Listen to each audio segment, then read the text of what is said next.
Straight ലൈനിലേക്ക് വീണ്ടും സ്വാഗതം. പ്രമുഖ വ്യവസായിയും ഗോകുലം ഗ്രൂപ്പ് ഓഫ് കമ്പനികളുടെ ചെയർമാനുമായ ശ്രീ ഗോകുലം ഗോപാലനാണ് നമ്മുടെ ഇന്നത്തെ അതിഥി. സ്വാഗതം ശ്രീ ഗോകുലം ഗോപാലൻ. നമസ്കാരം.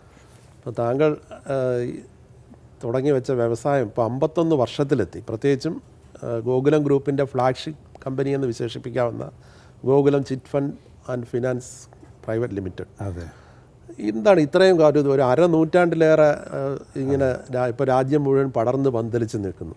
എന്താണ് ഇതിൻ്റെ ഒരു വിജയരഹസ്യം? ഒന്ന് ദൈവാധീനം, രണ്ടാമത് നമ്മളെ ഹാർഡ് വർക്ക്, മൂന്നാമത് എൻ്റെ കൂടെയുള്ള ജോലി ചെയ്യുന്ന ആൾക്കാരുടെ പരിശ്രമം, അവരുടെ ആത്മാർത്ഥത. ഈ മൂന്നും ചേർന്നപ്പോൾ നമുക്ക് ഈ രീതിയിൽ എത്തിച്ചേരാൻ പറ്റും. സാധാരണ ഈ ചിട്ടി കമ്പനി എന്നൊക്കെ പറഞ്ഞ് തുടങ്ങിക്കഴിഞ്ഞാൽ കുറച്ച് നാൾ നിന്ന് പിന്നെ അങ്ങ് പോകുന്നു. പക്ഷേ ഇത് വളരെ സ്റ്റഡിയായിട്ട് വളരെ വളർന്നുകൊണ്ടിരിക്കുകയാണ്. കാരണം അതിൻ്റെ ബുദ്ധിമുട്ടുകളൊക്കെ ഞാൻ മനസ്സിലാക്കിയ ആളാണ്. കാരണം ഗ്രാമീണ തലത്തിൽ തന്നെ ഇത് ഒരു ചിറ്റ് ഫണ്ട് അല്ലെങ്കിൽ ഒരു കുരു നടത്തുന്ന സമ്പ്രദായം എനിക്കറിയാം. എൻ്റെ അച്ഛൻ ഇതിന് ഒരു ചെറിയ ഗ്രാമത്തിൽ ഒരു കുരു നടത്തുമ്പോൾ അതിൻ്റെ ഏത് കണക്കൊക്കെ ശരിയായി കൊടുക്കുന്നത് ഞാനായിരുന്നു. മാത്രമല്ല ഞാൻ തന്നെ ശരിയാണ്. കാരണം ഞാൻ കണക്കിൽ കുറച്ച് മിടുക്കനാണെന്നാണ് നാട്ടുകാർ പറയും. അതുകൊണ്ട് എന്നെ വിളിച്ചു അവർ കാര്യങ്ങളൊക്കെ ചെയ്യിപ്പിക്കണം. അപ്പം തന്നെ എനിക്ക് ഇതിൻ്റെ ഒരു ഐഡിയ ഉണ്ടായിരുന്നു. പക്ഷേ നമ്മളൊരിക്കലും ഇത് ജീവിതത്തിൽ ഒരു പ്രൊഫഷണലായിട്ട് കൊണ്ടുവരും എന്നുള്ള ധാരണ എനിക്കില്ലായിരുന്നു. പക്ഷെ അതൊക്കെ വിധിയാണ്. കാരണം ഞാനത് മെഡിക്കൽ ഒരു ഉദ്യോഗം ചെന്നൈയിൽ എവരി ഇന്ത്യ ലിമിറ്റഡ് ഒരു ഇൻ്റർവ്യൂവിന് ഞാൻ MSc പഠിച്ചുകൊണ്ടിരിക്കുമ്പോൾ ഇവിടെ മദ്രാസിൽ വന്നതാണ്. മദ്രാസിൽ വന്നപ്പോൾ എനിക്ക് അത് മനസ്സിലായി. 2-3 ദിവസത്തോളം കന്യാകുമാരി ഹോട്ടലിൽ നിന്നാണ് ഇൻ്റർവ്യൂ. മൂന്നാമത്തെ ദിവസം എനിക്ക് മനസ്സിലായി ഞാൻ പറയുന്ന ഭാഷ അവർക്ക് മനസ്സിലാകുന്നു, ഇൻ്റർവ്യൂ ചെയ്യുന്നവർക്ക് മനസ്സിലാവുന്നില്ല. അപ്പോൾ എന്ത് സംഭവിച്ചെന്നറിയോ? 100-200 കാൻഡിഡേറ്റ് ഉണ്ടായിരുന്നു. അതിൽ 13 പേരോളം അവശേഷിക്കുന്ന സമയത്ത് 9 പേരെ അവർ സെലക്ട് ചെയ്തു. ബാക്കി ഈ 4 പേരെ കട്ട് ചെയ്ത സമയത്ത് ഞാനും അങ്ങ് പോയി. അപ്പോൾ എനിക്ക് മനസ്സിലായി ഇവിടെയുള്ള അധികം ആൾക്കാരും BSc വളരെ കുറവായിരുന്നു. MSc പഠിച്ച് മറ്റുള്ള കോഴ്സുകൾ പാസ്സായി വന്നവരാണ് ഇവിടെ ചെയ്തത്. അപ്പോൾ ഇനി അത് പഠിക്കുന്നതിനേക്കാളും കൂടുതൽ നല്ലത് ഇന്നെന്തെങ്കിലും ജോലിക്ക് തന്നെ അന്വേഷിക്കുക എന്നുള്ളത് നമ്മുടെ പരിസ്ഥിതി അതാണ്. അപ്പോൾ അതാണ് നല്ലത്. മാത്രമല്ല എനിക്ക് വേറെ ഒരു ഉള്ളിലൊരു വികാരം ഉണ്ടായിരുന്നു. എന്താണെന്നറിയോ? സിനിമയിലൊന്ന് പ്രവർത്തിക്കണം. ഈ മദ്രാസിലേക്ക് പോകുമ്പോൾ പ്രധാനപ്പെട്ട ഒരു കാരണം അതാണ്. മദ്രാസിൽ 2 ലക്ഷത്തോളം ഒന്നൊരു ജോലി കിട്ടുക, സിനിമയിൽ അഭിനയിക്കുന്ന വെച്ചാൽ ഞാൻ 7ാം ക്ലാസ് മുതൽ പിന്നെ +2 അല്ല 2nd DC വരെ ഞാൻ നാടകത്തിൽ അഭിനയിച്ച് പല വിജയങ്ങളും കൈവരിച്ച ആളാണ്. കാരണം എനിക്കത് അതിൻ്റെ വലിയൊരു താല്പര്യമായിരുന്നു, അഭിനയത്തോട് താല്പര്യം. എൻ്റെ ജീവിത സാഹചര്യങ്ങൾ അഭിനയിച്ചിട്ട് പിന്നെ വിജയിക്കുന്നവരെ കാത്തിരിക്കാനുള്ളത് എൻ്റെ കുടുംബം പ്രതീക്ഷ തന്നെയാണ്. അപ്പോൾ അവരെല്ലാം ഡെവലപ്പ് ചെയ്യണമെന്നുള്ളൊരു ആഗ്രഹം എനിക്കുള്ളിലുണ്ട്. അപ്പോൾ എൻ്റെ അച്ഛൻ്റെയും അമ്മേൻ്റെയും ജീവിതകാലത്ത് തന്നെ എനിക്ക് എന്തെങ്കിലും ചെയ്യണമെന്ന് ആഗ്രഹമുണ്ട്. എന്തെങ്കിലും ഏണിങ് വേണം. അതേസമയത്ത് സിനിമയുടെ മതിവരാത്തൊരു ആവേശം ഉണ്ടായിരുന്നു. അതായത് ഈ ഇൻ്റർവ്യൂ പ്രയോജനകരമായില്ലെങ്കിലും മദ്രാസിൽ പിടിച്ച് നിൽക്കാൻ ശ്രമിച്ചതിൻ്റെ ഒരു ശ്രമിക്കാനുള്ള കാരണം ഒന്നതാണ്. രണ്ടാമത് പല ബിസിനസ്സും ഞാൻ ചെയ്തു. കാരണം എന്ത് ബിസിനസ് ചെയ്യാനുള്ള ഒരു തൻ്റെ മനസ്സെനിക്കുണ്ടായിരുന്നു. കുട്ടിക്കാലം തൊട്ട് തന്നെ ഇപ്പോൾ ചേട്ടൻ എഴുതിയത് വായിച്ചിട്ടുണ്ട്. ഈ തന്നെ ഞങ്ങൾ അച്ഛൻ്റെ ബിസിനസ്സൊക്കെ ചന്തയിലൊക്കെ ഫെയർ ഓർക്കാട്ട് ചന്ത എന്ന് പറഞ്ഞൊരു കാര്യം, ഒരു കച്ചവട കണ്ണ് അന്ന് അതായത് നമ്മളെ സാഹചര്യം അതായിരുന്നു. അപ്പോൾ അന്നേരം ഈ ബിസിനസ് ചെയ്യാന്നുള്ളത് അതിൽ ഏൺ ചെയ്യുക, സ്വന്തമായിട്ട് ഏൺ ചെയ്യുക എന്നുള്ള ഒരു താല്പര്യം അന്നേരം ആശ്രയിക്കാതിരിക്കും. അതിൽ അതായത് 4ാം ക്ലാസ് പഠിക്കുമ്പോൾ ഞാൻ അവിടെ കുട്ടികളൊക്കെ ഈ ചെറിയ ഞാൻ ഇത്തിരി നേരത്തെ അവിടെ പോയി കഴിഞ്ഞാൽ അവിടെ ഈ കുട്ടികളൊക്കെ അവരെ ചുമന്നിട്ട് ഒരു ചുമരുന്ന് അടുത്ത ചുമരിൽ കൊണ്ടുപോയി വെക്കും. അതിൻ്റെ കൂലി എന്ന് വെച്ചാൽ പെൻസിൽ സ്ലേറ്റൊക്കെ. അപ്പോൾ ആ സമയത്ത് തന്നെ എടുത്ത് ചുമന്ന് കൊണ്ടുപോയി ഞാൻ വളരെ ആ രീതിയിലുള്ള ഒരു മൂടായിരുന്നു. അപ്പോൾ അങ്ങനെ കുട്ടികൾ അങ്ങോട്ടും ഇങ്ങോട്ടും എടുത്തുകൊണ്ട് വെച്ചിട്ട് ഞാൻ കാശ് വാങ്ങിക്കും. കാശല്ല, ഈ സ്ലേറ്റ് പെൻസിലൊക്കെ വാങ്ങിക്കും. ഇതിൻ്റെ അവസാനം ഒരു ദിവസം ഒരു കുട്ടി, എൻ്റെ അടുത്തുള്ള കുട്ടിക്ക് സ്ലേറ്റും ഇല്ല പെൻസിലും ഇല്ല. എവിടെ പോകണം എൻ്റെ സ്കൂളിൽ നിന്നൊക്കെ അധ്യാപകൻ ചോദിച്ചപ്പോൾ ഞാൻ പറഞ്ഞ് എന്നെ ചൂണ്ടിക്കാണിച്ചു തന്നു. അപ്പോൾ എന്താണ് അത് ഞാൻ ചുമലെടുത്ത് കൊണ്ടുപോയി തന്നെ തന്നെ കൊടുക്കണമെന്ന് പറഞ്ഞു. ഞാൻ തിരിച്ചു കൊടുത്തു.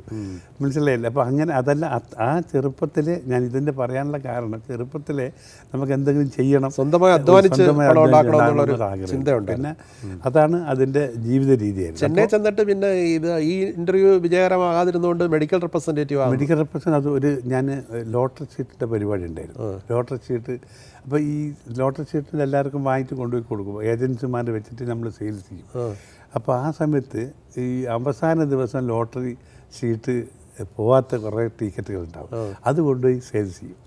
അത് സെയിൽസ് ഒരു ഡോക്ടർക്കാ കൊണ്ട് ഞാൻ പെട്ടെന്ന് അവിടെ എത്തി. ഡോക്ടർ എന്നോട് ചോദിച്ചു എന്താ ചെയ്യുന്നത് ചോദിച്ചു. ഞാൻ പറഞ്ഞു ഇതാണ് ചെയ്യുന്നത്. ഇപ്പോൾ എന്തുവരെ പഠിച്ചപ്പോൾ എനിക്ക് അന്നേരം പറയാതിരിക്കാൻ പറ്റില്ല. കാരണം ഇതിൽ ലോട്ടറി ഷീറ്റിൽ 50% പഞ്ചാബ് ലോട്ടറീസൊക്കെ 50% ലാഭം ഉണ്ടായിരുന്നു.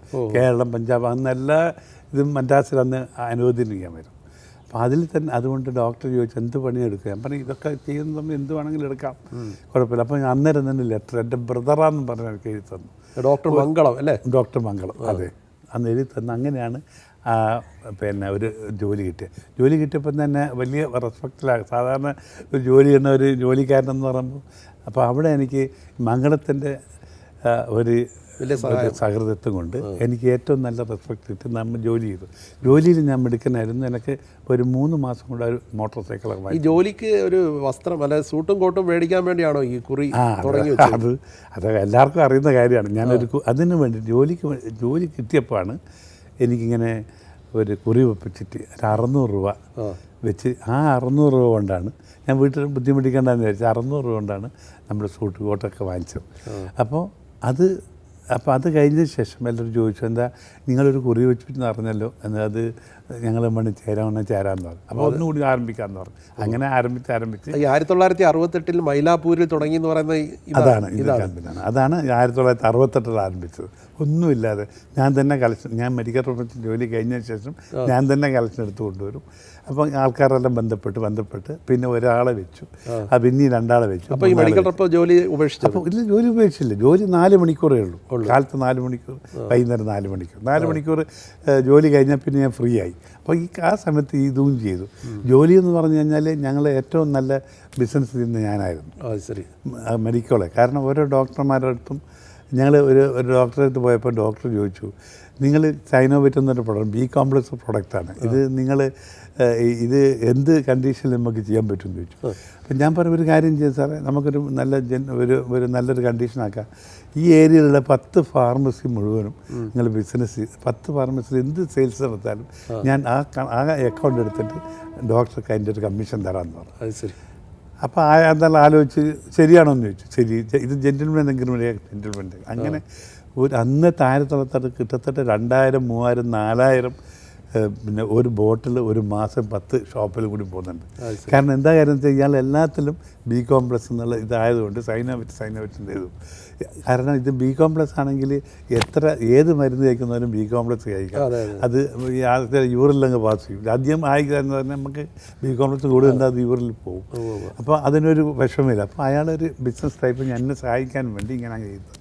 അങ്ങനെ ഒന്നും പിന്നെ ഓരോ ഫാർമസിക്കാരന് അവിടെ വെറുതെ ചുമ്മാ കടന്ന് ബോട്ടിലൊക്കെ തുടച്ച് സെയിൽസ് ചെയ്യാൻ തുടങ്ങി. പിന്നീട് എപ്പോഴാണ് ഈ ചിട്ടിയിലേക്ക് പൂർണ്ണമായിട്ട് മാറാമെന്ന് വിചാരിച്ചു? പൂർണ്ണമായിട്ട് എൻ്റെ ട്രാൻസ്ഫറായി, ട്രിച്ചിയിലേക്ക് എൻ്റെ ട്രാൻസ്ഫറായി. ഓ അത് ശരി. കമ്പനി അങ്ങനെ ഉണ്ടല്ലോ, 7 കൊല്ലം പണിയെടുത്തപ്പോൾ ഞാൻ ഇവിടുന്ന് റിച്ചാണ്, അടുത്ത് എല്ലാം കൂടി ഒരു കമ്പനി ഒരു ഡിസ്കഷനായി.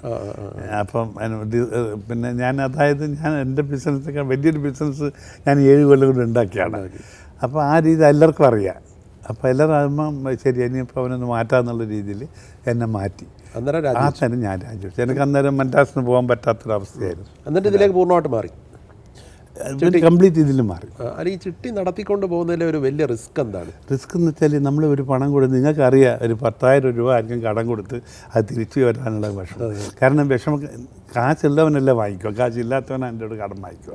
അപ്പോൾ കാശില്ലാത്തതിൻ്റെ കടമാണെങ്കിൽ അതിൻ്റെ ബാക്ക്ഗ്രൗണ്ട് അവന് ശരിക്കും മനസ്സിലാക്കണം.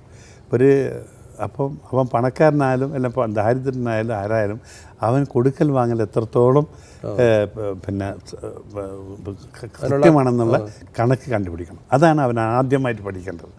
കാരണം പണക്കാരന് ചിലപ്പോൾ വാങ്ങിയാൽ കൊടുക്കില്ല. ഈ ആൾക്കാർ പക്ഷേ വന്ന് പറ്റിച്ചുകൊണ്ട് പോകാറില്ലേ പൈസ? ഒരു പെർസെൻറ്റേജ് ഉണ്ടാവും. അത് തീർച്ചയായിട്ടും ഒരു 10-100 പേരും 1-2 പേരും അന്നേരം ഉണ്ടായിരുന്നു. കാരണം ഞാൻ അതുകൊണ്ട് അത് കൊടുത്താൽ തിരിച്ച് വാങ്ങിക്കുന്ന എനിക്കറിയാം. അതുകൊണ്ട് വാങ്ങിക്കുന്നത് നല്ല സൗഹൃദ രീതിയിൽ തന്നെ വാങ്ങിക്കും. അതിൻ്റെ അടുത്ത് ഉണ്ടെങ്കിൽ. പിന്നെ ഒന്ന് നശിച്ചു പോയ ഒരാളെ ഒന്നും ഇല്ലാണ്ടായിപ്പോയ ആൾക്കാരോടൊന്നും നമുക്ക് ചോദിച്ചു വിശ്വാസ്യത നിലനിർത്തുക എന്നുള്ളതാണ് പ്രധാനം. വിശ്വാസം അത് ഒരു കറുത്ത 100% ആദ്യത്തെ 10 കൊല്ലം വിശ്വാസത്തിൻ്റെ പേരിലാണ് ഞാൻ നടത്തിയത്. ഒരു നിയമവും കാര്യങ്ങളും അല്ല. നിയമം ഉണ്ടെങ്കിലും ഞാൻ 1975 ഇത് രജിസ്റ്റർ ചെയ്തത്. ഇത് രജിസ്റ്റർ ചെയ്യുന്നത് ആദ്യം രജിസ്ട്രേഷൻ ഉണ്ടായിരുന്നു. പക്ഷേ സാധാരണ ഒരു പിന്നെ ഓണർഷിപ്പ് നടത്തുന്ന ഒരു സ്ഥാപനമല്ല. പിന്നെ ഞാൻ പ്രൈവറ്റ് ലിമിറ്റഡ് ആക്കി മാറ്റി 1975. അന്നത്തെ ഓഡിറ്റർ കല്യാണറാമൻ്റെ നിർദ്ദേശപ്രകാരം ഞാൻ ചെയ്ത രജിസ്ട്രേഷൻ ഇന്ന് 2019 വരെ വളരെ നല്ല. എത്ര ബ്രാഞ്ചുകളുണ്ട്? ഇപ്പോൾ എത്ര ബ്രാഞ്ചുണ്ട് ഇന്ത്യയിലോട്ട്? ഇപ്പോൾ 460 ബ്രാഞ്ച്. ആദ്യം ചെന്നൈയിൽ തുടങ്ങിയിട്ട് പിന്നെ കേരളത്തിലേക്ക് ഒരു 10 കൊല്ലം കഴിഞ്ഞാൽ കേരളത്തിലേക്ക് മാറി. 10 കൊല്ലം അത് എസ്റ്റാബ്ലിഷ് ചെയ്തു. ഞാൻ ചിറ്റ് ഫണ്ട് നടത്തുമ്പോൾ ഇത് വളരെ ശക്തിയായിട്ടുള്ളൊരു കമ്പനിയാണെന്ന് തോന്നിക്കത്ത രീതിയിൽ മലയാളികൾക്ക് മനസ്സിലാക്കിയ ശേഷം എന്നെ അവർ അക്സെപ്റ്റ് ചെയ്തു. ഈ ചിട്ടിയോടുള്ള ആഭിമുഖ്യം കൂടുതലും മലയാളികൾക്കാണോ തമിഴർക്കാണോ? അത് തീർച്ചയായിട്ടും മലയാളികൾക്ക് അതിൻ്റെ കൾച്ചർ അറിയാം. കാരണം ഒരു സാമൂഹ്യ പ്രതിബന്ധമുള്ള ആൾക്കാരാണ് കൂടുതൽ മലയാളികൾ. ഇല്ലയെന്ന് പറയാൻ പറ്റില്ല. അവർക്ക് കൊടുക്കൽ വാങ്ങൽ അത് വന്ന് ഇത് കൊടുക്കുക വാങ്ങുക എന്നുള്ള ഒരു ബാങ്കിങ് സിസ്റ്റത്തിൽ ഏറ്റവും താല്പര്യമുള്ള ആൾക്കാർ പ്രത്യേകിച്ചും ചിട്ടിയിൽ മലയാളികൾ താല്പര്യമാണ്. അത് പല കമ്പനികളുണ്ടെങ്കിലും പല കമ്പനികൾ വഞ്ചിക്കാനുള്ള നശിച്ചു പോകാനുള്ള കാരണങ്ങളും പല സ്റ്റേറ്റുകളിൽ നിന്ന് ആരംഭിച്ച് അവരെ കണ്ണിലെത്താത്ത രീതിയിൽ ഒന്ന്. രണ്ടാമത് diversification of other than chit fund. കാരണം നമ്മൾ ചിറ്റ് ഫണ്ടിൽ പൈസ എടുത്തിട്ട് എൻ്റെ സ്വന്തം ബിസിനസ് ചെയ്ത് കഴിഞ്ഞാൽ ഇതിൽ നിന്ന് പൈസ എടുത്താൽ വേറെ ഒന്നും ഉപയോഗിക്കില്ല. നമ്മൾ ഉപയോഗിക്കാറില്ല. നമ്മൾ ലാഭത്തിൽ മാത്രം എടുത്തിട്ട് ലാഭത്തിൻ്റെ 50% ഞങ്ങൾ എടുക്കും. അങ്ങനെ ഉപയോഗിച്ചിട്ടുള്ളവരാണ് ഈ പ്രശ്നങ്ങളുണ്ട്. ഡൈവേഴ്സിഫിക്കേഷനാണ് ഏറ്റവും വലിയ തെറ്റ്. അതാണ് അവരുടെ ആവശ്യത്തിന് അവരെ വീട് കെട്ടും മറ്റേ കെട്ടും ഇത് കെട്ടും. കാരണം ഇത് കാശ് അവിടെ ഉണ്ടായിരിക്കും. ചിലപ്പോൾ അവസാനമായി കൊടുക്കണ്ടു. അല്ല ആ ചിറ്റ് അവൻ തന്നെ വിളിച്ചെടുക്കും, കമ്പനിക്കാരൻ തന്നെ വിളിച്ചെടുക്കും. ഇപ്പോൾ ഇന്ത്യയിലെ മറ്റ് സംസ്ഥാനങ്ങളിലേക്ക് ഈ ശാഖകളൊക്കെ തുടങ്ങിയല്ലോ. 10 സ്റ്റേറ്റിൽ എൻ്റെ അവിടെയൊക്കെ ഉള്ള ഒരു പ്രതികരണം അങ്ങനെയാണ്. അവിടെയും മറ്റ് നമ്മൾ എല്ലാവരും മദ്രാസുമായിട്ട് ബന്ധപ്പെട്ടവരൊക്കെ അധികമാണ്. മദ്രാസിൽ ഇങ്ങനെ ഒരു കമ്പനിയുണ്ട്, നല്ല കമ്പനിയാണ്, നാട് പർച്ചേസ് ചെയ്യാൻ വരുന്ന ആൾക്കെല്ലാം അറിഞ്ഞു കഴിഞ്ഞാൽ അവരെ സപ്പോർട്ട് ചെയ്ത് ചെയ്യും. പേര് വളരെ പ്രധാനമാണ്. ബോംബെയിൽ ഞാൻ ബോംബെ അല്ലെങ്കിൽ ബാംഗ്ലൂർ ആയിക്കോട്ടെ ഡൽഹിയിലായിക്കോട്ടെ എല്ലാം മലയാളികൾ ആദ്യം ഞാൻ എസ്റ്റാബ്ലിഷ് ചെയ്തു. എല്ലാം മലയാളികൾ. അതായത് ഞാൻ മലയാളികളാണ് യഥാർത്ഥത്തിൽ എൻ്റെ ഒരു പേരെന്ന് പറയുന്നത്. അതുകൊണ്ട് നമുക്ക് എപ്പോഴും അതാണ് കേരളത്തിലൂടെ ഒരു ആഭിമുഖ്യം. ഇതുപോലെ ഞാൻ എന്ത് കാര്യം ചെയ്താലും അത് കൂടുതൽ ഇവിടെ സ്ഥാപനങ്ങളും കാര്യങ്ങളൊക്കെ ചെയ്ത് കേരളത്തിലാണ്. അപ്പോൾ കേരളത്തിലാണ് ഏറ്റവും കൂടുതൽ ബ്രാഞ്ചസ് ഉള്ളത്. ബ്രാഞ്ച് ഉണ്ട്. അതുപോലെ തന്നെ തമിഴ്നാട്ടിലുണ്ട്, ഒരുപോലെ കർണാടകയിലുണ്ട്. ഇതിൻ്റെ ലാഭത്തിൻ്റെ ഒരു വിഹിതം വെച്ചിട്ടാണ് മറ്റേ വൈവിധ്യവൽക്കരണത്തിലേക്ക് പോയത്. കാരണം ഞാൻ കൂടുതൽ എഡ്യൂക്കേഷൻ കൊടുത്ത കാരണം ഞാൻ ഇൻ്റർവ്യൂ ചെയ്യാൻ വന്നപ്പോൾ അവസാനം ഞാൻ നിരാശനായത് എൻ്റെ ഇംഗ്ലീഷ് വിദ്യാഭ്യാസമാണ്. അതുകൊണ്ട് ഒരു ഇംഗ്ലീഷ് വിദ്യാഭ്യാസം വേണം എന്നുള്ളതാണ് സ്കൂൾ ആരംഭിച്ചത്. കേരളത്തിൽ ആദ്യമായിട്ട് 25 കൊല്ലങ്ങൾക്ക് മുമ്പ് 30 കൊല്ലങ്ങൾക്ക് മുമ്പേ ഞാൻ ഒരു CBSE സ്കൂളാണ്. നാട്ടിലല്ലേ? നാട്ടിൽ വടകര. അതിൻ്റെ കൂടെ തന്നെ ഞാൻ പഠിച്ച സ്കൂള് അത് നല്ല എടുത്ത് അത് നല്ലൊരു ഇൻഫ്രാസ്ട്രക്ചർ ഉണ്ടാക്കി വിദ്യാഭ്യാസത്തിന് കൂടുതൽ ഊന്നൽ നൽകി ആദ്യ വിദ്യാഭ്യാസം. കാരണം അതാണ് പുതിയ ജനറേഷൻ, അതായത് പുതിയ ജനറേഷൻ മലയാളികൾ ഉയരാൻ എന്ത് വഴിയുണ്ടെന്നുള്ളത് ഒറ്റൊന്ന് ആ വിദ്യാഭ്യാസം കൊണ്ട് മാത്രമാണ്. അപ്പോൾ ഞാൻ എൻ്റെ ചായക്കടക്കാരും മറ്റൊക്കെ എൻ്റെ കുറി ചേരുമ്പോൾ ഞാൻ മക്കളെ നന്നായിട്ട് പഠിപ്പിക്കും. അപ്പോൾ അന്നല്ലേ നിങ്ങൾ പറഞ്ഞതിൻ്റെ പേരില്ല ഞാൻ ആ മോനെ പഠിപ്പിച്ചെന്ന് പറഞ്ഞ് ഇന്ന് അവർ ചായക്കട എന്നല്ല, ചായക്കട ഉണ്ടെങ്കിലും അവർ വരുമാനം മുഴുവനും മക്കളെ പിന്നെ ആ ജോലി കിട്ടി നല്ലൊരു ഉന്നത നിലവാരത്തിൽ അവർ ജീവിതം കൊണ്ടുവരുന്നത് കാരണം അവർ വിദ്യാഭ്യാസം. ഗോകുലത്തിൻ്റെ ഒരു പ്രത്യേകതയായിട്ട് പറയുന്നത് ജീവനക്കാരോടുള്ള സമീപനം, അവരുടെ സേവന വേതന വ്യവസ്ഥ, അതിൽ വളരെയധികം ശ്രദ്ധിക്കുന്നുണ്ട്. തീർച്ചയായിട്ടും ഞാൻ എല്ലാ കൊല്ലം ഒരാൾ 5 നിമിഷമെങ്കിലും കാണും. ഓരോ സ്റ്റാഫിന് 11,000 സ്റ്റാഫുണ്ട്. 11,000 സ്റ്റാഫിൽ ഞാൻ എല്ലാവരും ഒരു കൊല്ലത്തിൽ ചിറ്റ് ഫണ്ടിൽ പ്രത്യേകിച്ചും. കാരണം ഇത് വിശ്വാസത്തിൻ്റെ പേരിൽ നടത്തുന്നതാണ്. ഇത് ബിസിനസ് വേറൊരു ബിസിനസ് അല്ല, ഒരു സാധനം കൊടുത്ത് വാങ്ങിക്കുന്നതല്ല. ഇത് അവർക്ക് നമ്മൾ 4-5 ലക്ഷം രൂപ വിശ്വാസത്തിൻ്റെ പേര് കൊടുത്തിട്ട് അത് തിരിച്ച് വാങ്ങിക്കുന്നത്. പിന്നെ 5 ലക്ഷത്തിൻ്റെ വലിയൊരു എമൗണ്ട് ആകുമ്പോൾ നമ്മൾ ഡോക്യുമെൻ്റെല്ലാം വാങ്ങിക്കുന്നത്. 2-3 ലക്ഷം വരെ ഞങ്ങൾ വിശ്വാസത്തിൻ്റെ പേരിൽ ചെയ്യാറുണ്ട്. ഈ വിശ്വാസം എന്ന് പറയുമ്പോൾ അത് ഗ്രഹിക്കാനുള്ള, അത് അവൻ്റെ ബാക്ക്ഗ്രൗണ്ട് മനസ്സിലാക്കാനുള്ള കഴിവുള്ള ആളുകൾ വേണം. അവരെ സെലക്ട് ചെയ്യാണ് ഏറ്റവും വലിയ കാര്യം. അവർക്ക് മാന്യമായി ജീവിക്കാമെന്നുള്ള മാന്യമായി ജീവിക്കാൻ. കാരണം ഇന്ന് +2 പഠിച്ചവൻ ഇന്ന് 2 ലക്ഷം രൂപ ശമ്പളം വാങ്ങിക്കുന്നത്. അത് എക്സ്പീരിയൻസാണ്. അവൻ നല്ല വിശ്വസനായിരിക്കും. അവൻ്റെ പ്രവർത്തനങ്ങൾ വളരെ സത്യസന്ധമായിരിക്കും. അങ്ങനെയുള്ളവർ 2 ലക്ഷം വരെ വാങ്ങുന്ന മാനേജർമാരുണ്ട്. ഉണ്ട്. അതെ, അവരുടെ ഒരു വിശ്വാസവും ഈ സ്ഥാപനത്തിൻ്റെ വളർച്ചയിൽ വലിയൊരു തീർച്ചയായിട്ടും അവരെ കാരണം നമ്മുടെ ലീഡർമാർക്ക് എന്ന് പറഞ്ഞാൽ പട്ടാളത്ത് തന്നെയാണ് ചെയ്യാൻ പറ്റും. കമാൻഡ് ചെയ്യാനേ പറ്റും. യുദ്ധം ചെയ്യണമെങ്കിൽ ഇവരെ വേണം. അത് ആ ബോധം ലീഡർക്ക് ഉണ്ടായിരിക്കണം. ഞാൻ പറഞ്ഞനുസരിച്ചിട്ട് അവർ മൂവ് ചെയ്യുന്നുണ്ട് എന്നുള്ളൊരു ബോധം കമാൻഡർക്ക് ഉണ്ടെങ്കിൽ മാത്രമേ പട്ടാളത്തിന് കറക്റ്റായിട്ട് വർക്ക് ചെയ്യാൻ പറ്റൂ. എല്ലാവരും വിശ്വാസത്തിലെടുത്താൽ മാത്രമേ ഒരു ലീഡർക്ക് വിജയിക്കാൻ പറ്റൂ.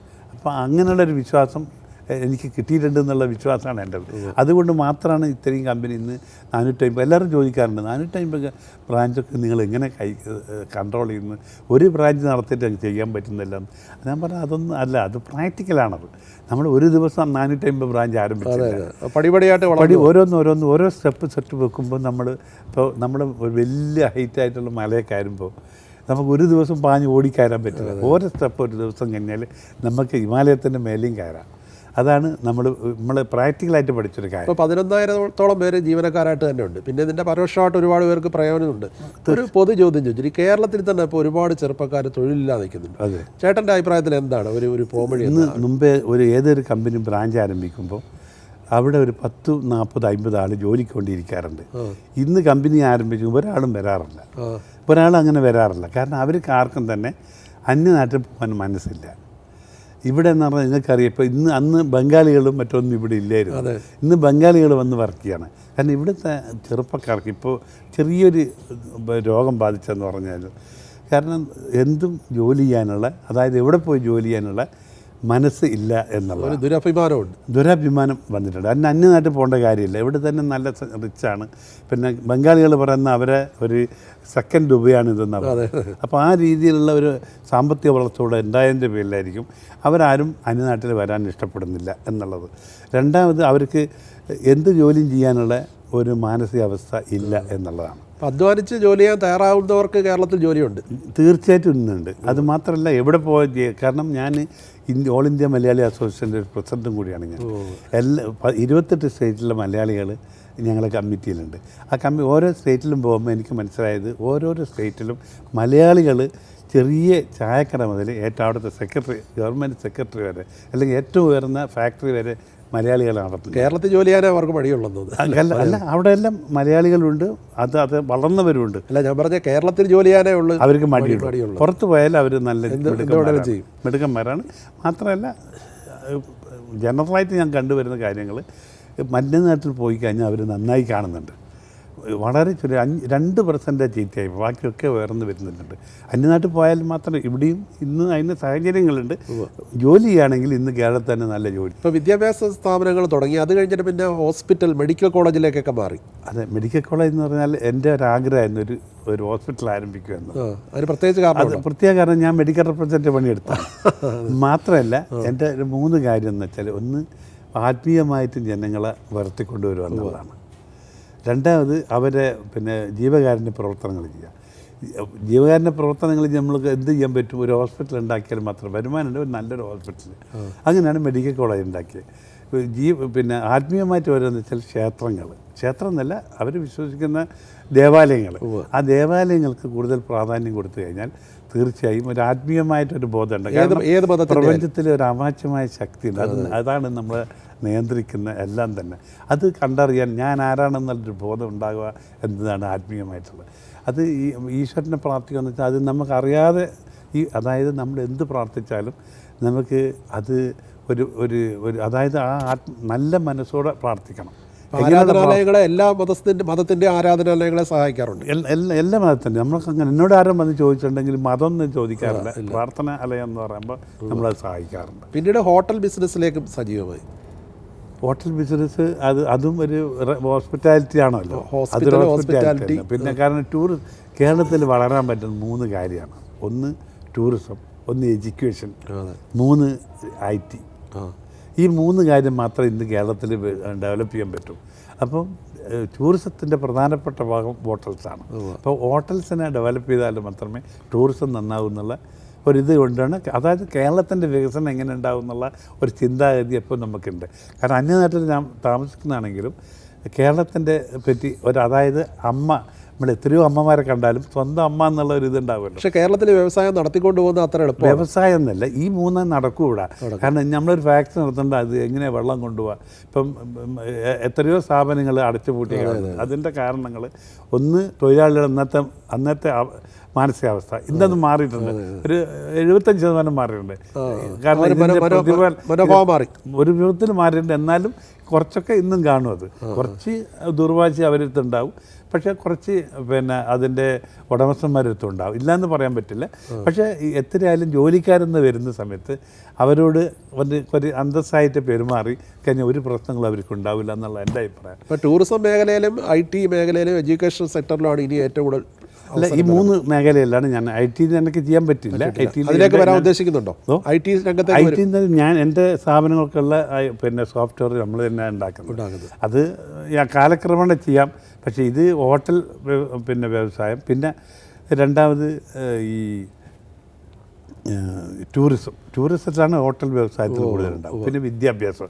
ഏറ്റവും കൂടുതൽ മലയാളം അന്യനാട്ടിൽ പോകുമ്പോൾ മലയാളികൾ എല്ലാ സ്ഥാപനങ്ങളിലും എല്ലാ എഡ്യൂക്കേഷൻ ഇൻസ്റ്റിറ്റ്യൂഷനും മലയാളികളുണ്ടാവും.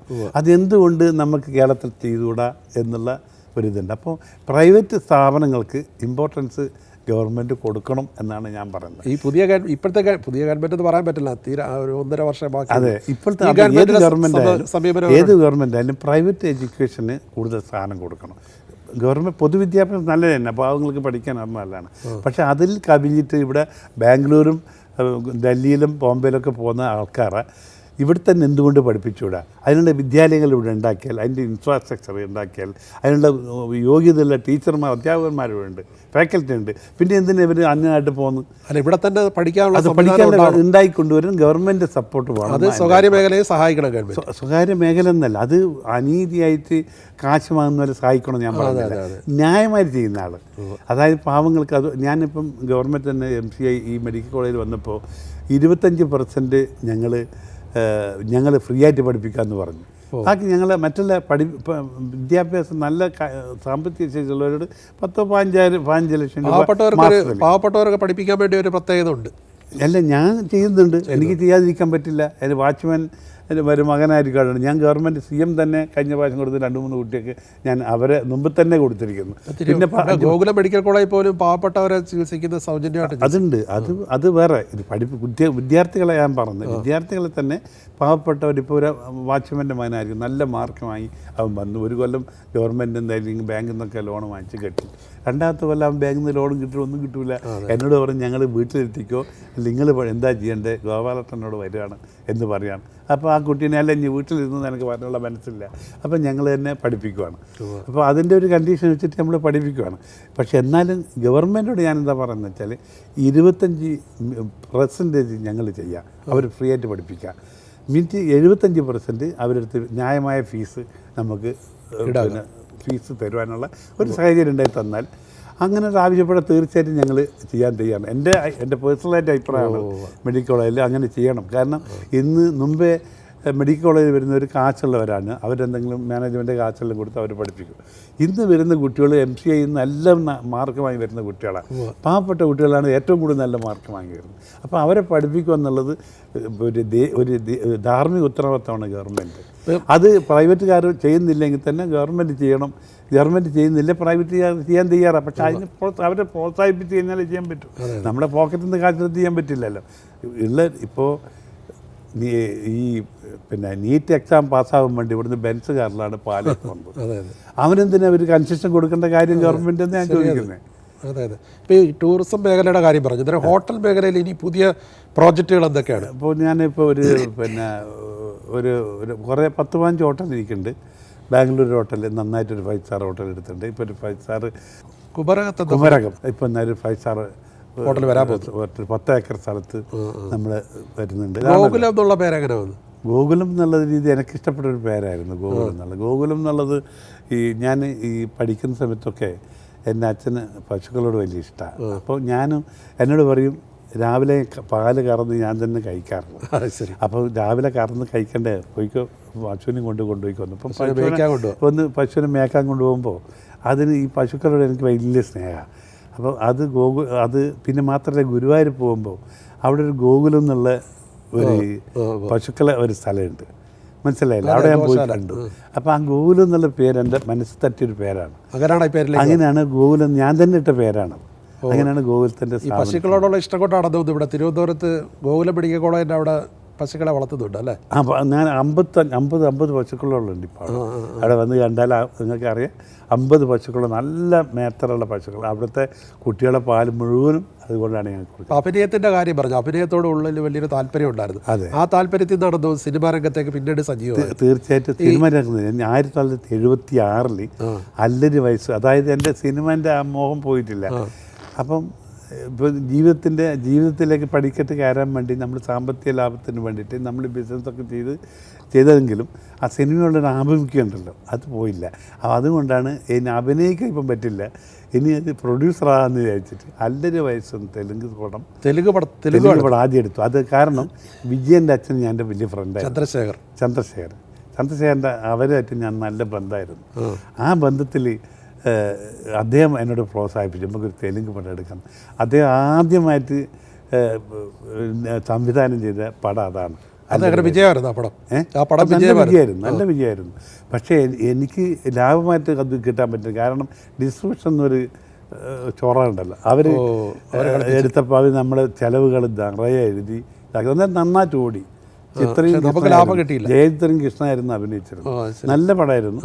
അന്ന് സാമൂഹ്യ ഇതുണ്ടായിരുന്നു, സാമൂഹികമായിട്ടുള്ള ചില ആ സമയത്ത് കൂടെ നമുക്ക് ഒരു പ്രശ്നം ഇല്ലാണ്ട് നടന്നു. ചന്ദ്രശേഖരന്റെ മകൻ വിജയോട്ടുള്ള അടുപ്പം ഇപ്പോഴുണ്ടോ? വേണ്ട, വിജയായിട്ട് കാണാറുണ്ട്. പിന്നെ അതൊക്കെ തിരക്കാണ്, ഞാനും തിരക്കാണ്. അതിനായിട്ടും അങ്ങനെ ഒരു കർത്താൻ അങ്ങോട്ട് പോയി കാണണം എന്നുള്ളൊരു ഇതൊന്നും ഇപ്പം ഇല്ല. അവരുടെ അമ്മ, അതായത് ചന്ദ്രശേഖരനും അവിടെയും കാണുന്നത്, അവൻ്റെ അമ്മ ശോഭ നല്ലൊരു പാട്ടുകാരിയായിരുന്നു. അവർ ഞങ്ങളുടെ ഫാമിലി ഫ്രണ്ട്സായിരുന്നു. അന്ന് ഈ തെലുങ്ക് ചിത്രത്തിൽ നിന്ന് ലാഭം ഉണ്ടായില്ലെങ്കിലും പിൽക്കാലത്ത് പിന്നീട് അല്ല, അതിൻ്റെ കാര്യത്തിൽ പിന്നെ അതിന് ലാഭം 16 ലക്ഷം അന്ന് ഞാൻ ചിലവഴിച്ചിട്ട് എനിക്ക് വലിയ ലാഭമൊന്നും കിട്ടിയില്ല. അപ്പം ഞാൻ ഇത് ഇന്നും ഇൻവെസ്റ്റ്മെൻറ്റ് ചെയ്യുമ്പോൾ ഇത് വേറെ ഒന്നിൽ ഇൻവെസ്റ്റ്മെൻറ്റ് ചെയ്യേണ്ടപ്പോൾ അതായത് ഞാൻ ഇവിടെ നിന്ന് നഷ്ടപ്പെടുത്തിയിട്ടാണ് അത് ചെയ്യുന്നത്. അത് ടാലി ആയില്ല. അപ്പോൾ ഈ പരിപാടി ഇപ്പോൾ പെട്ടെന്ന് വേണ്ട, എന്നും കുറച്ച് ആഴത്തെ എന്ന് വെച്ചിട്ട് കാത്തു. എന്നാലും ഉള്ളിൽ ആ മോഹം കിടപ്പുണ്ട്. സിനിമ അതുണ്ട്. ആ സിനിമയിൽ അഭിനയിച്ചായിരുന്നു, ഈ തെലുങ്ക് ചിത്രത്തിൽ അഭിനയിച്ചായിരുന്നു? ഇല്ല, അത് എന്നോട് ചോദിക്കുമ്പോൾ വേണ്ട. പിന്നീട് ഇപ്പോൾ ബിസിനസ്സൊക്കെ വളരെ പടർന്ന് പന്തലിച്ചപ്പോഴാണോ വീണ്ടും സിനിമ എടുക്കാമെന്ന് കരുതിയത്? അഭിനയൻ്റെ പടത്തിൽ അതിശയം എന്നൊരു പടം എടുത്തു. പിന്നെ ചെറിയ ചെറിയ പടങ്ങൾ കുറേ, പിന്നെ പഴശ്ശിരാജ, കായംകുളം കൊച്ചുണ്ടി. കായംകുളം കൊണ്ട് ഇപ്പോൾ എടുത്ത. പിന്നെ പഴശ്ശിരാജ നല്ല വിജയമായിരുന്നു, വലിയ ബുദ്ധിമുട്ട്. അന്നേരമാണ് എൻ്റെ മകൻ മരണപ്പെട്ടത്. അപ്പോൾ അത് 2-2.5 കൊല്ലമായി. അപ്പം എന്നാലും ആ പടം നന്നായി മുഴുവൻ. കാരണം പഴശ്ശിരാജ എന്ന് പറഞ്ഞാൽ 4-ാം ക്ലാസ്സിലൊക്കെ നമ്മൾ പഠിച്ചത് 4 വരികളിലാണ്. അപ്പം എം.ടി. വാസുദേവൻ നായർ ആ പഴശ്ശിരാജനെ പറ്റി എനിക്ക് പറഞ്ഞു തന്നപ്പോൾ എനിക്കത് വലിയൊരു ആവേശമുണ്ട്, അതെടുക്കണം. കാരണം കാരണം എല്ലാം നോർത്ത് ഇന്ത്യക്കാർ അവകാശപ്പെടുന്ന ഒരു കാലഘട്ടം ഉണ്ടായിരുന്നു. ഇവിടെ സ്വാതന്ത്ര്യ സമരം ജനിച്ചത് മുഴുവനും നോർത്ത് ഇന്ത്യക്കാരാണ്. അപ്പോൾ ഇവിടെ നമ്മൾ മലയാളി, ഒരു കേരളീയൻ ഇത്രയും 10 കൊല്ലത്തോളം ബ്രിട്ടീഷ് ഗവൺമെൻറ്റോട് പോരാടിയിട്ട് ആദ്യത്തെ സമരസേനാനി ആ രീതിയിൽ അവരെ കൊണ്ടുവരണമെന്ന് എനിക്ക് വലിയ ആഗ്രഹം ഉണ്ടായിരുന്നു. അങ്ങനെയാണ് പഴശ്ശിരാജ. ഓരോ സിനിമ എടുക്കുമ്പോഴും അതിൻ്റെ കഥ ഞാൻ പഠിച്ച് മനസ്സിലാക്കിയിട്ട് സിനിമ എടുക്കത്തുള്ളൂ. ഇനി പുതിയതായിട്ട് വരാൻ പോകുന്ന സിനിമകൾ ഏതൊക്കെയാണ്?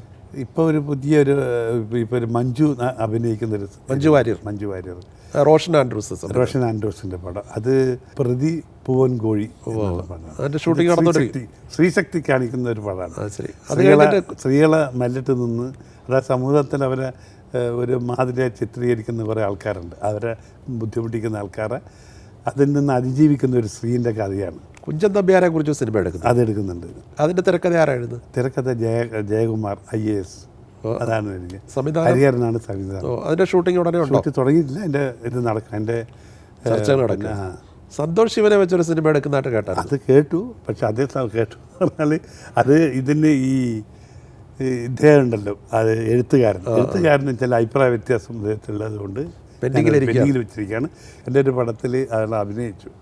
അത് മാത്രമല്ല, അയാളെ ക്യാമറ മറ്റുള്ള രീതികളൊക്കെ വളരെ നല്ല രീതിയിൽ ഒരു സിനിമ അവതരിപ്പിക്കാൻ പറ്റുന്ന കഴിവുള്ള ഒരാളാണ് സന്തോഷ് ശിവൻ. അതുകൊണ്ട് അദ്ദേഹത്തിൻ്റെ സിനിമയിൽ കൂടി സിനിമ ഒന്ന് എടുക്കണമെന്ന് എനിക്ക് ആഗ്രഹം. ഇതിനിടയിൽ ചേട്ടൻ സിനിമയിൽ അഭിനയിക്കുകയും ചെയ്തു. ക്ലിൻ്റ് എന്ന പയ്യൻ്റെ ഒരു ചിത്രം, അത് നല്ലൊരു പടമായിരുന്നത്. അതിൽ എന്നോട് സംവിധായകൻ പറഞ്ഞു, നിങ്ങൾക്കൊന്നും മേക്കപ്പ് ഒന്നും ചെയ്യണ്ട, ഇങ്ങനെ നിന്നാൽ മതി. ഹരികുമാർ പറഞ്ഞു. അപ്പോൾ അങ്ങനെ അതിൻ്റെ പേരിൽ അതിൽ പിന്നെ അതിൽ വലിയച്ഛനായിട്ട് ക്ലിൻറ്റിൻ്റെ വലിയച്ഛനായിട്ട് അഭിനയിച്ചു. അതിനുശേഷമാണ് നേതാജിയുടെ വേഷം. അത് നേതാജി എന്ന് വെച്ചാൽ മലയാളം സിനിമയല്ല, ഇരുളി ഭാഷയാണ്. ഇരുളി ഭാഷയുടെ പേരിലാണ് നമുക്ക് ഇതൊക്കെ അവാർഡൊക്കെ അത് കിട്ടിയത്. പിന്നെ സെൻട്രൽ ഗവൺമെൻറ് ഇപ്പോൾ അത് പരിശോധിച്ച് വരുവാണ്. ഇനിയിപ്പോൾ ഏതെങ്കിലും സിനിമയിൽ അഭിനയിക്കാൻ ഉദ്ദേശിക്കുന്നുണ്ടോ? അഭിനയിക്കുന്നല്ല, അങ്ങനെ അതായത് അതിൻ്റെ ഇതൊക്കെ കഴിഞ്ഞു. കാരണം പ്രൊഡ്യൂസർ എന്ന രീതിയിൽ നമ്മൾ അഭിനയിക്കാൻ നിന്ന് കഴിഞ്ഞാൽ ചിലപ്പോൾ അതിൻ്റെ ഒരു വ്യത്യാസം ഉണ്ടാകും. അപ്പം നമുക്കതിന് ഞാൻ പ്രതീക്ഷ ഇത് കിട്ടില്ല. എന്നാലും ഒരു കലാകാരൻ എന്ന രീതിയിൽ അഭിനയിക്കുന്നത് തെറ്റില്ല.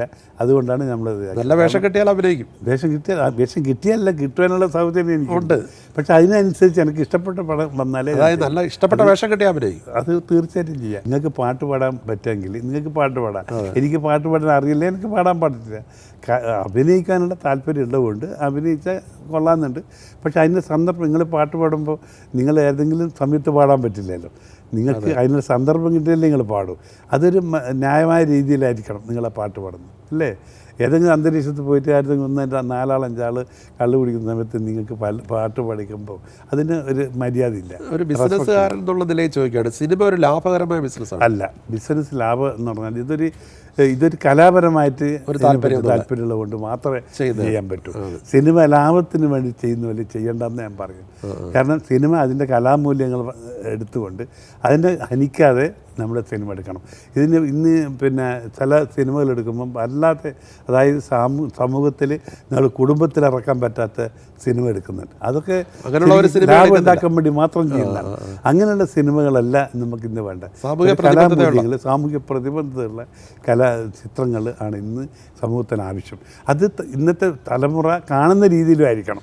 നമ്മൾ സാമൂഹ്യ പ്രതിബദ്ധതയുള്ള പടം മാത്രം എടുത്തിട്ട് ആരും കാണാനില്ല. സിനിമയുടെ കാര്യം പറഞ്ഞപ്പോൾ പ്രേംനസീറുമായിട്ടും ഭയങ്കര അടുപ്പമുള്ള ആളാണ്. അതെ, ഞാൻ അയാളെ പിന്നെ ഫാൻസ് അസോസിയേഷൻ്റെ പ്രസിഡൻ്റായിരുന്നു.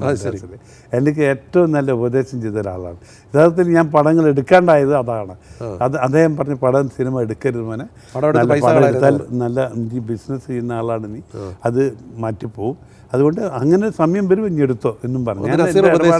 നസീർ ഉപദേശിച്ചു. നസീറോട് എനിക്ക് വലിയ ബഹുമാനം, എൻ്റെ ഒരു ഭയങ്കര സ്നേഹമാണ്. അതെന്തോന്നറിയില്ല, ചില ആൾക്കാർ അങ്ങനെയാണ്, നമുക്ക് പ്രതീക്ഷിക്കാത്ത രീതിയിലുള്ള ഒരു സഹകരണം, ഒരു സ്നേഹവും കാണിക്കും. അത് തീർച്ചയായിട്ടും പ്രൈം മിനിസ്റ്ററിൻ്റെ കൂടി അതുകൊണ്ട് അദ്ദേഹത്തിനെ മലബാർ മുഴുവനും ചുറ്റി കൊണ്ടുവരും. എല്ലാ പിന്നെ കലാപരിപാടികളിലും ഇദ്ദേഹത്തിനെ കൊണ്ടുപോയി പ്രസംഗിപ്പിക്കാറുണ്ട്. അതെന്നോടും ജനങ്ങൾ വന്ന് പറയും, ഇങ്ങനെ പ്രൈം മിനിസ്റ്ററെ കൊണ്ടുവരണം.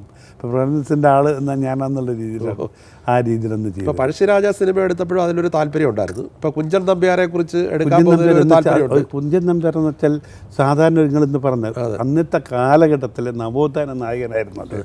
അന്നത്തെ അനീതികളൊക്കെ വിളിച്ചു പറയുന്ന ഒരു വ്യക്തിയായിരുന്നു. സാഹിത്യത്തിൽ കൂടി അല്ലെങ്കിൽ കലാപരപരമായിട്ട് വിളിച്ചു പറയാൻ കഴിവുള്ള ഒരാളായിരുന്നു. ആ രീതിയിൽ വേറെ ഏതെങ്കിലും ഒരു പ്രമേയം ചിത്രമാക്കണമെന്ന് അത് അങ്ങനെയുള്ള കഥകൾ വന്നാൽ തീർച്ചയായും ചെയ്യും. അങ്ങനെ സമൂഹത്തിൽ വന്നിട്ട് അനാചാരങ്ങളെ വെല്ലുവിളിച്ച് ഏതൊരാളുണ്ടെങ്കിലും തീർച്ചയായിട്ടും മുഴുവൻ. തലശ്ശേരി ബ്രണ്ടൻ കോളേജിലാണല്ലോ പഠിച്ചത്. അതെ. അന്ന് പിണറായി വിജയൻ അവിടെ പഠിക്കുന്നുണ്ടോ? അതോ അത് എൻ്റെ സീനിയറായിരുന്നു. എൻ്റെ സീനിയർ. അന്നേ പരിചയമുണ്ടോ? അന്നേ പരിചയമുണ്ട്. ഞങ്ങൾ ഹോസ്റ്റലിലൊക്കെ വരാറുണ്ട്, പരിചയമുണ്ട്. പുള്ളി എങ്ങനെ കോളേജ് പഠിക്കുന്ന കാലത്ത് എങ്ങനെ നല്ല സുഹൃത്തായിരുന്നു? പാർട്ടി പ്രവർത്തകൻ തന്നെയായിരുന്നു. നല്ല പാർട്ടി പ്രവർത്തനം തന്നെയായിരുന്നു. നല്ല പാർട്ടി പ്രവർത്തനം, നല്ല ഒരു എല്ലാത്തിനും ഇറങ്ങാൻ പറ്റുന്ന ചെറുപ്പക്കാരനാണ്. നല്ല ഇതായിരുന്നു. എല്ലാവരും ഒരു ഇന്നത്തെ കാലത്ത് കുറച്ച് മോഹത ഉണ്ടെങ്കിലും എല്ലാവരും കുട്ടികളോടൊക്കെ ഭയങ്കര സജീവമായിട്ട് സംസാരിക്കുകയും എല്ലാം ചെയ്യും. അന്നേ എനിക്ക് ഇമ്പ്രഷൻ ഉണ്ട് പുള്ളിക്കാരൻ്റെ പറ്റി. ഇതൊരു എൻ്റെ മനസ്സിൽ ഒരു നേതാവാകും നല്ല അന്ന് തോന്നിയിരുന്നു. പിന്നെ പല സമയത്തും അദ്ദേഹത്തിന് ഞാൻ അദ്ദേഹത്തോട് തന്നെ പറഞ്ഞ് ആത്മീയമായിട്ട് ഞാൻ എൻ്റെ ആചാര്യൻ ആരെന്നറിയോ, ഇവിടെ ചെങ്കോട്ടുകോണം സ്വാമി. രാഷ്ട്രീയത്തിൽ എൻ്റെ ആചാര്യൻ നിങ്ങളാണ്. രാഷ്ട്രീയം ഞാൻ കമ്മ്യൂണിസ്റ്റ് പാർട്ടി എന്നുള്ളത് പാർട്ടി വളർത്താനുള്ള ആ വേ ഉണ്ടല്ലോ, അതായത് നിസ്വാർത്ഥനാണ് അദ്ദേഹം. അദ്ദേഹത്തിൻ്റെ വ്യക്തിപരമായിട്ട് അദ്ദേഹം ഒന്നും ആഗ്രഹിക്കുന്നത്, അതാണ് ഞാൻ പഠിച്ച പാഠം. വ്യക്തിപരമായിട്ട് അതേ പാർട്ടിക്ക് വേണ്ടി അയാൾ എന്തും ചെയ്യും. അന്ന് അങ്ങനെയായിരുന്നു. ഇന്നും പാർട്ടി സൗഹൃദം അതുപോലെ തുടരുന്നുണ്ട്. അത് ഇന്നും അത് തന്നെയാണ്. ഞാൻ അദ്ദേഹത്തിൻ്റെ കാരണം പല ആളുകളും പറഞ്ഞിട്ട്, കാരണം നമ്മൾ ബന്ധങ്ങളുള്ളതുകൊണ്ട് അത് ചെയ്യുമെന്ന് പറയുന്നതുകൊണ്ട് ഞങ്ങൾ അതിന് കൂടുതൽ അദ്ദേഹത്തിന് ബുദ്ധിമുട്ടിക്കാൻ പോകാറില്ല. കാരണം അയാൾ വളരെ സ്ട്രേറ്റ് ഫോർവേഡ് ചെയ്യുന്ന ഒരു പൊളിറ്റീഷ്യനാണെന്നുള്ള ഒരു വിശ്വാസത്തിൽ അതിന് അദ്ദേഹത്തിനെ ബുദ്ധിമുട്ടിക്കാൻ പോകാറില്ല. രാഷ്ട്രീയ ആഭിമുഖ്യമുണ്ടോ? രാഷ്ട്രീയത്തിൽ എനിക്ക് ഒരു രാഷ്ട്രീയ ആഭിമുഖ്യം എനിക്കുണ്ട്, രാഷ്ട്രീയത്തിൻ്റെ ബോധമുണ്ട്. അതായത് അത് രാഷ്ട്രീയം എന്നൊരു കക്ഷി രാഷ്ട്രീയം ഇല്ല എന്ന് മാത്രമേ ഉള്ളൂ. അല്ലെങ്കിൽ ഒരു പിന്നെ നമ്മളിന്ന് ഡെമോക്രാറ്റിക് കൺട്രിയിൽ രാഷ്ട്രീയ ആഭിമുഖ്യം ഇല്ലാത്ത മനുഷ്യനൊന്നും ഉണ്ടാവില്ല. ഉണ്ട്, തീർച്ചയായിട്ടും ഒരു സോഷ്യലിസ്റ്റ് മനോഭാവമാണ് എനിക്ക്. എല്ലാവരും ഒന്നായിട്ടിരിക്കണം, ജാതി മതത്തിന് അതീതമായി, സാമ്പത്തികമായിട്ട് കുറച്ച് ആദ്യം ബുദ്ധിമുട്ടുണ്ടായിരുന്നത് എന്ന് ആഗ്രഹിക്കുന്ന ഒരാളാണ്. അതിനുവേണ്ടി നമ്മൾ എന്ത് ചെയ്യും, പാവപ്പെട്ടവർക്കെല്ലാം ചെയ്യുന്നത് അതുകൊണ്ടാണ്. ഇപ്പോൾ വടകരയിൽ നിന്ന് വരുന്ന ഒരാളാണ്, അന്നേരം ഈ കണ്ണൂർ മേഖലയിലൊക്കെ ഈ ആൾക്കാർ തമ്മിൽ വെട്ടിയും കുത്തിയും മരിക്കുന്നത് അത് രാഷ്ട്രീയത്തിൻ്റെ പേരിൽ അത് മാത്രം കാണുന്ന സാറേ. അത് അവസാനിപ്പിക്കേണ്ടതല്ല. കണ്ണൂർ ഇങ്ങനെയാന്ന് പറഞ്ഞപ്പോൾ അവിടെ ചെന്നാൽ ഒന്നും ഉണ്ടാവില്ല. കാശ്മീർ നിങ്ങൾ ഭയങ്കര ഇതാണെന്ന് പറഞ്ഞാൽ അവിടെ ചെന്ന് കഴിഞ്ഞാൽ ചിലപ്പോൾ നിങ്ങൾക്ക് കാണാൻ പറ്റില്ല. കണ്ണൂർ അങ്ങനെ ഒരു ആവേശമുണ്ട്, രാഷ്ട്രീയ ആവേശമുണ്ട് എന്നുള്ളത് തീർച്ചയാണ്. പക്ഷേ ഏതെങ്കിലും അറിവുകെട്ട ഒരാൾക്കാർ എന്തെങ്കിലും ഒന്ന് ചെയ്യുന്നതിന് അത് കണ്ണൂർ സ്വദേശികൾ മുഴുവനായി കുറ്റവാളികളാകാൻ പറ്റില്ലല്ലോ. ഇപ്പോൾ തിരുവനന്തപുരത്ത് 1-2 ആളുകൾ എന്തെങ്കിലും വഞ്ചന ചെയ്തിട്ടുണ്ടാവും, അതുകൊണ്ട് നാട്ടിലുള്ളവരെല്ലാം വഞ്ചന ചെയ്യാൻ പറ്റുമോ?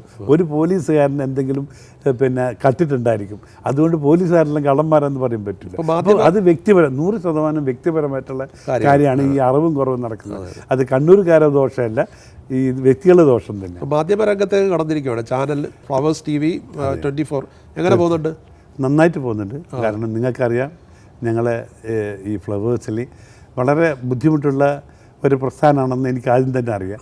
പക്ഷേ കഴിവുള്ള ആളുകളെ വെച്ച് ചെയ്താൽ നടന്നാവും എന്നുള്ളൊരു പാഠം നമ്മൾ ഈ കാര്യം തന്നെ പഠിച്ചിട്ടുണ്ട്. അപ്പോൾ അതിൻ്റെ രീതിയിൽ പിന്നെ ഇദ്ദേഹം എന്നോട് വന്ന് ചോദിച്ചപ്പോൾ ശരി നമുക്ക് ചെയ്യാമെന്ന് പറഞ്ഞു. അങ്ങനെ 3-4 ആൾക്കാർ 4-5 ഡയറക്ടേഴ്സും ചേർത്ത് ഇപ്പോൾ നല്ല രീതിയിൽ നല്ല വിശ്വാസമുണ്ട്. ഞാനത് ലാഭത്തിന് മോഹിച്ചതൊന്നുമല്ല. ഒരു സ്ഥാപനം ഉണ്ടെങ്കിൽ അത് മറ്റുള്ള നാട്ടുകാർക്ക് ഒരു പ്രയോജനപ്പെടണം, അത് കാണാനുള്ളൊരു ആവേശം ഉണ്ടായിരിക്കണം. ചുമ്മാ ഒരാൾ എനിക്ക് വേണ്ടി കാണുന്നതല്ല ഫ്ലവേഴ്സ് ആരും. ഗോകുലം ഗോപാലൻ എന്നുള്ള പേര് കേൾക്കുമ്പം സാമൂഹ്യ പ്രതിബദ്ധതയുള്ള ഒരു ഗോപാലൻ, ബിസിനസ്സുകാരനായ ഒരു ഗോപാലൻ, കലാസ്നേഹിയായ ഒരു ഗോപാലൻ, ഇതിലേത് ഗോകുലം ഗോപാലനെയാണ് കൂടുതൽ ഇഷ്ടം? എനിക്ക് എന്നെ സംബന്ധിച്ചൊരു ഒരു കലാകാരനോട് തന്നെ ഒരു സാമൂഹ്യ പ്രതിബദ്ധതയുള്ള ഒരു ഗോപാലനാണ് എനിക്കിഷ്ടം. രാഷ്ട്രീയം എനിക്ക് ഇല്ലാത്തതിൻ്റെ പേരിൽ എന്നാൽ സാധിക്കുന്ന ഒരു മാക്സിമം കാര്യങ്ങൾ ഇന്ന് സമൂഹത്തെ നമ്മൾ ചെയ്തുകൊണ്ടിരിക്കുകയാണ്. ഒരു വലത്തെ കൈ ചെയ്യുമ്പോൾ ഇടത്തെ കൈ അറിയാതെ കാരുണ്യ പ്രവർത്തനങ്ങൾക്ക് ഒരുപാട് പ്രാധാന്യം കൊടുക്കുന്നുണ്ട്. എന്നാൽ സാധിക്കുന്നതൊക്കെ ചെയ്യുന്നുണ്ട്. ഓരോ ദിവസങ്ങളും ഒരു മീറ്റിങ്ങിനും വല്ല കാര്യങ്ങളും പോകുമ്പോൾ അവിടെയുള്ള ഓരോരുത്തർക്കും എന്തെങ്കിലും പാവങ്ങൾക്ക് ചെയ്യാനുള്ള ഒരു പദ്ധതി ഉണ്ടാക്കി പറഞ്ഞിട്ടാണ് ഞാൻ വരാറുള്ളത്. പിന്നെ ഞങ്ങൾ അത് മാത്രമല്ല പെൻഷൻ കൊടുക്കുന്നത്, ഞാൻ ഒരു ആശ്വാസം നല്ല രീതിയിൽ 10-300 രൂപ ഒരു 300-350 പേർക്ക് ഞാനത് എല്ലാ സ്ഥലത്തും വെച്ച് കൊടുക്കുന്നു. ഈ ബിസിനസ് സാമ്രാജ്യം വളരെ വലിയ രീതിയിൽ വളർന്നു കഴിഞ്ഞു. ഇതൊക്കെ എല്ലായിടത്തും ചേട്ടൻ്റെ കണ്ടെത്തൂ. ബിസിനസ് അതാണ് പറഞ്ഞത്, അതാണ് ഒരു ബിസിനസ്സുകാരൻ്റെ പ്രൊഫഷണലിസം എന്ന് പറയുന്നത്. അത് നമ്മൾ മാത്രം ചെയ്യലല്ല, ഒരു ലീഡർ എന്ന് പറഞ്ഞാൽ ചെയ്യിപ്പിക്കലാണ്. ആ ചെയ്യിപ്പിക്കാനുള്ള കഴിവുണ്ടെങ്കിലേ ലീഡറാകും. അല്ലെങ്കിൽ നമ്മൾ ജോലിയും കൊണ്ട് ഒരു വാച്ച് റിപ്പയറായിട്ട് തന്നെ ജീവിക്കണം. അവർ വാച്ച് കമ്പനി എന്ന് പറയുമ്പോൾ അയാൾ റിപ്പയർ ചെയ്യാൻ പോകേണ്ട കാര്യമില്ല. അത് നല്ല ആൾക്കാരെ, നല്ല കൈത്തൊഴിൽ അറിയുന്ന ആൾക്കാരെ വാച്ച് വെച്ച് കഴിഞ്ഞാൽ അവൻ നന്നായി കൊണ്ടുവരാൻ പറ്റും. അതുപോലെയാണ് ലീഡർ എന്ന് പറയുമ്പോൾ നമ്മളെ കൂടെയുള്ള ആൾക്കാരെ പരിശീലിപ്പിച്ച് അവരെ അത് വിജയം കണ്ടെത്താനുള്ള കഴിവുള്ളവരെ നമ്മൾ നിയോഗിക്കും. കുടുംബത്തിൻ്റെ ഒരു പിന്തുണ ചെയ്യുന്നുണ്ട്. അത് മകനും മകളെ ഭർത്താവ് എല്ലാവരും തന്നെ ഞങ്ങൾ എല്ലാ സഹായ സഹകരണം ചെയ്യുന്നുണ്ട്. അവരെ പ്രാർത്ഥനയാണല്ലോ ഒരു കാര്യം. പിന്നെ മാത്രമല്ല ഞാൻ സഹായിക്കുന്ന ആളുകളുടെ ഭയങ്കരമായ പ്രാർത്ഥന ഉണ്ടെന്ന് എനിക്ക് നല്ലപോലെ അറിയാം. അവർ ഫോണിൽ പറയും നിങ്ങൾക്ക് എല്ലാ സൗകര്യവും ഉണ്ടാകട്ടെ, നിങ്ങളെ ദൈവം സഹായിക്കുന്നൊക്കെ പറയുമ്പോൾ അത് തന്നെ എനിക്കൊരു മുതൽക്കൂട്ടാണ്. ഇപ്പോൾ ഈ തിരക്കിനിടയിൽ എന്താണ് ശരിക്കും ഒരു സന്തോഷം എന്ന് പറയുന്നത്? ഇപ്പോൾ യാത്രകളാണല്ലോ എല്ലായിടത്തും. അതെ. എന്താണ് ഒരു സന്തോഷം ശരിക്കും? സന്തോഷം എന്ന് വെച്ചാൽ നമ്മൾ ഈ ജനങ്ങളുമായിട്ടുള്ള ബന്ധം, അവരെ പിന്നെ എന്തെങ്കിലും അവരെ ഇഷ്ടപ്പെടുന്ന കാര്യങ്ങൾ നമ്മൾ ചെയ്തു കൊടുക്കുമ്പോൾ സന്തോഷം അതാണ്. ഇപ്പോൾ നിങ്ങൾ വരുമ്പോൾ നിങ്ങൾ എന്നോട് പറയുമ്പോൾ നിങ്ങളുടെ ആവശ്യം എന്താണെന്ന് വെച്ചാൽ അത് എല്ലാം ചെയ്യാൻ നമുക്ക് പറ്റില്ല, ചെറിയ ചെറിയ ആവശ്യങ്ങളുണ്ടാവും. അത് നമ്മൾ ചെയ്തു കൊടുക്കുമ്പോൾ അതിനുള്ള ഒരു സംതൃപ്തി നിങ്ങൾക്ക് ഉണ്ടാവില്ല, നിങ്ങളൊരു നന്ദി പറയലുണ്ടാവില്ല. അത് ഒരു സന്തോഷമാണ്. ഇപ്പോൾ കേരളത്തിലോ അല്ലെങ്കിൽ മറ്റെവിടെയെങ്കിലും വേറെ എന്തൊരു വലിയ പ്രോജക്റ്റ് മനസ്സിൽ ചെയ്യാൻ ബാക്കി വയ്ക്കുന്നുണ്ടോ? അതോ അങ്ങനെ പ്രോജക്റ്റ് തന്നെ നല്ല വലിയ പ്രോജക്റ്റുകൾ അത് നന്നായി ചെയ്തുകൊണ്ടിരിക്കും. അത് ഡെവലപ്പ് ചെയ്യുക എന്നുള്ളതാണ് ഏറ്റവും. ഇത് ചെയ്താൽ തന്നെ നല്ല ഡെവലപ്പായി. ഇത് ചെയ്താൽ തന്നെ ഇപ്പോൾ ഈ കമ്പനി തന്നെ 450, 460, 600, 700 ആക്കാം. ഞങ്ങൾക്ക് അതിനുള്ള കഴിവുള്ള ആളുണ്ട്, ഞാൻ ചെയ്യും. പിന്നെ രണ്ടാമത് ഇപ്പോൾ നമ്മൾ ഈ ചാനലുണ്ട്, ചാനൽ എന്നും നല്ല ഡെവലപ്പ് ചെയ്യാൻ പറ്റുകയാണെങ്കിൽ അത് ചെയ്യും. പിന്നെ ഹോട്ടൽസ് ഉണ്ട്, അതും ഞങ്ങൾ ഡെവലപ്പ് ചെയ്ത് കൊണ്ടുവരുന്നുണ്ട്. അതിനും നല്ല ഇത് കിട്ടിയിട്ടുണ്ടെങ്കിൽ നല്ല, അതായത് നടത്താൻ ആളുണ്ടായിരിക്കണം. നല്ല നമ്മുടെ സ്നേഹമുള്ള ഒരാളുണ്ടായിരിക്കണം, പരിശ്രമിച്ചുള്ള അറിവുള്ള ആൾക്കാരുണ്ടായിരിക്കണം. അങ്ങനെയുള്ള ആളുകളെ നമുക്ക് കിട്ടിക്കഴിഞ്ഞാൽ തീർച്ചയായിട്ടും അത് ഡെവലപ്പ് ചെയ്യും. ജീവിതാവസാനം വരെ ജനങ്ങളെ അവിടെ സ്നേഹിച്ച് ഇരിക്കാനുള്ള അതിൽ നിന്ന് കാരണം നമുക്കെല്ലാത്തിൻ്റെയും ഏറ്റവും വലിയ പ്രധാനപ്പെട്ട കാര്യം എന്ന് പറഞ്ഞാൽ അവരുടെ സ്നേഹമാണ്. നമ്മൾ ഇന്ന് നാളെ നമ്മൾ അടുത്ത നിമിഷം എന്ത് സംഭവിക്കുന്നു നമുക്കറിയാൻ പറ്റില്ല. അപ്പോൾ സംഭവിച്ച് കഴിഞ്ഞിട്ട് നമ്മൾ മറ്റുള്ളവരെ വീഴ്ചെടുക്കാതെ നമ്മൾ തന്നെ അത് പരമാവധി ചെയ്യുക. ഒരു സംഗീതജ്ഞനാണെങ്കിൽ സംഗീതം എല്ലാവർക്കും പറഞ്ഞു കൊടുത്താൽ അവർക്ക് നമ്മളെ സ്നേഹം ഉണ്ടാകും. അവൻ്റെ കഴിവ് ഒരു സാമ്പത്തിക ശേഷിയുള്ളതാണെങ്കിൽ സമ്പത്ത് അതിൻ്റെ ഔചിത്യമായിട്ട് പങ്കിട്ട് കഴിഞ്ഞാൽ അതിനെ നമുക്ക് അംഗീകാരം കിട്ടും. അപ്പോൾ എന്തുണ്ടെങ്കിലും അതിൻ്റെ അംഗീകാരം കിട്ടണമെങ്കിൽ അത് ന്യായമായ രീതിയിൽ പാലിച്ചു കൊടുക്കണം. എന്നാൽ മാത്രമേ അംഗീകാരമുണ്ട്. അങ്ങനെ ഒരു അംഗീകാരത്തിനാണ് ഞാൻ ആഗ്രഹിക്കുന്നത്. അപ്പോൾ എല്ലാ ആശംസകളും. Thank you.